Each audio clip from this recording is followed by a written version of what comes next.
Ya, betul, betul, betul. Sebetulnya kansnya seperti apa sih duet antara dua sosok ini? Begini, sebenarnya bukan tidak mungkin duet Anies Ahok atau Ahok Anies. Persoalannya kan secara aturan main, undang-undangnya kan tidak memungkinkan.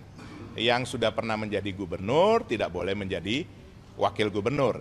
Yang sudah pernah menjadi kepala daerah di satu tempat yang lain tentu tidak menjadi kepala daerah di tempat yang lain dalam posisi yang sama. Nah, tapi saya kan sampaikan tidak 0,00001%. Di mana 0,0001% ini? Ya, ini adik-adik ini sudah merasakan yang namanya kalau misalnya ada yang menggugat lagi ke MK, kan bisa saja ini berubah lagi. Di negara kita tidak ada yang tidak mungkin dalam dunia politiknya. Yang tidak mungkin hanya menghidupkan orang mati. Hanya itu yang tidak mungkin. Jadi dengan kemungkinan yang sangat kecil itu bukan tidak mungkin.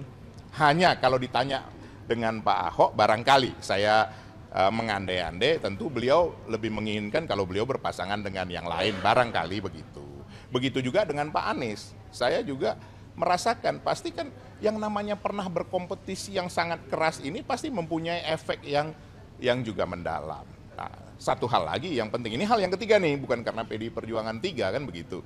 Satu hal lagi juga, apakah pendukung Pak Ahok, katakan pendukung PDI Perjuangan Pak Ahok, itu pasti akan mendukung lagi. Kalau misalnya tadi mungkin 0,001% itu, andaikan berpasangan dengan Pak Anies, apakah mereka mau memilih? Begitu juga dengan pendukung Pak Anies. Nah ini perlu kita survei, perlu kita tanyakan lebih lanjut. Jadi sekali lagi kemungkinan itu adalah kemungkinan yang sangat kecil, tapi bukan tidak mungkin.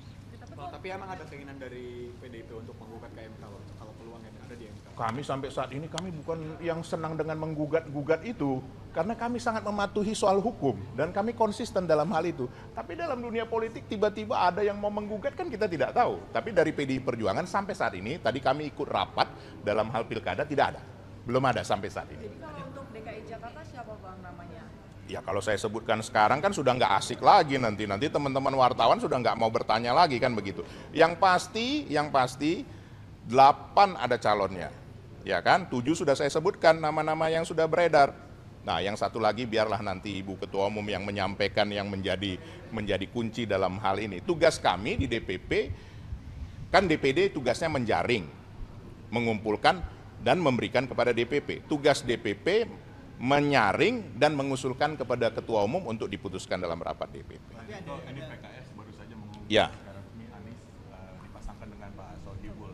Tanggapan dari PDIP sendiri? Kami mengucapkan selamat, artinya itu hal yang baik. Artinya ada yang berani menyampaikan, ada yang memang ingin menyampaikan menjadi satu calon. Hanya saya sekali lagi dengan segala kerendahan hati tidak ada satu partai pun yang bisa mencalonkan sendiri. Termasuk PDI Perjuangan, termasuk PKS. Nah, tinggal bagaimana memenuhi minimum 22 kursi kalau saya tidak salah ya. Kalau PDI Perjuangan 15 perlu 7 kursi lagi. Kalau PKS kalau saya tidak salah 18 masih perlu 4 kursi lagi. Nah, ini siapa? Apakah teman-teman media bisa menyampaikan, oh satu partai lagi ini pasti? Kan belum tentu kan? Karena belum ada yang namanya keputusan final.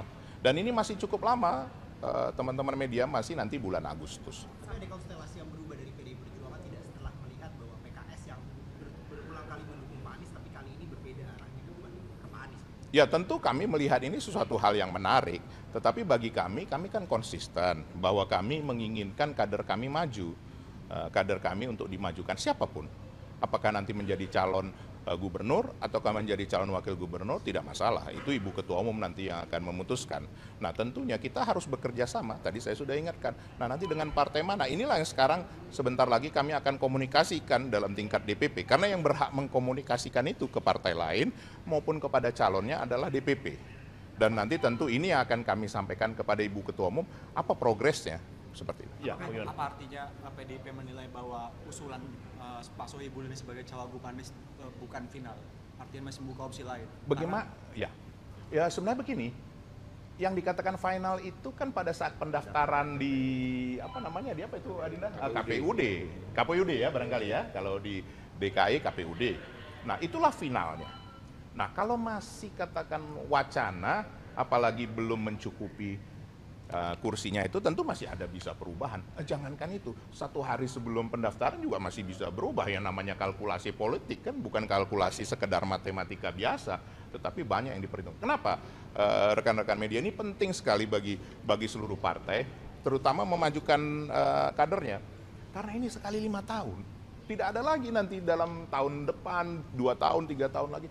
Dan siapapun yang menjadi kader nanti yang terpilih, katakan dalam asumsi kita memenangkan, itu penting sekali dalam pemenangan pileg dan pilpres yang akan datang. Kita harus jujur mengakui itu, bahwa itu sangat berpengaruh. Tapi juga sebagai partai yang sebenarnya juga ingin mendukung Pak Anies di dalam besok gitu, apakah PDIP melihat bahwa ini adalah ada satu cara Apa ada kira-kira dari rekan-rekan media sudah pasti dari PDI Perjuangan mendukung seseorang? Kan belum ada kan? Kalau asumsi-asumsi pribadi kan sah-sah saja. Tapi itu kan asumsi pribadi. Kami di rapat DPP, tadi saya izin ditugaskan Pak Sekjen dari rapat DPP untuk menanganin pilkada, belum ada. Boleh ditanya dengan adik-adik ini semua, belum ada. Artinya apakah arah kita lobbying ke sini saja? Belum ada. Belum ada sama sekali. Mas, tapi di luar Kim seperti Nasdem, PKB termasuk PKS hari ini yang baru saya mengumumkan itu semua fix kemungkinan besar akan ke Anies. Artinya PDIP peluangnya semakin kecil nih untuk mengusung kader sendiri jika partai-partai lain di luar Kim mengusulkan nama Anies. Apakah ada satu partai yang tidak menginginkan kadernya maju? Saya rasa tidak ada. Semua menginginkan kadernya maju. Kan besok-besok bukan tidak mungkin. Misalnya, ini sekali lagi, ini namanya berandai-andai. Kan boleh kita berandai-andai, belum ada keputusan. Tiba-tiba Caimin maju di Pilkada DKI. Boleh enggak? Ada ketentuan yang melarang. Misalnya ini saya akan berandai-andai. Minta maaf, Caimin izin berandai-andai misalnya. Kan boleh aja. Masa tidak boleh? Atau di Jawa Timur misalnya. Kan boleh-boleh saja siapapun maju. Kan apakah dia calon presiden yang belum berhasil, terus kemudian tidak boleh maju? Kan boleh saja. Jadi sekali lagi sangat dinamis. Nah ini sekarang hari ini sudah ada PKS katakan mengajukan Pak Anies dan Pak Sohibul Iman, itu satu hal yang menarik. Tentu partai lain akan juga memperhitungkan itu. Kan begitu, contoh, ya misalnya kami sebenarnya tidak hak saya untuk mengomentari, tapi katakanlah dari misalnya partai yang masuk, tadi apa itu dikerja sama Kim, ya kan bisa saja mempunyai strategi yang lain, yang berbeda. Kan ini kan hal yang dinamis. Apakah pilpres terus menjadi ketentuan menjadi pilkada? Belum tentu. Tapi Bang Eko, nama Ridwan Kamil masih dieksersis nggak menurut? Di mana? Di PDI Perjuangan.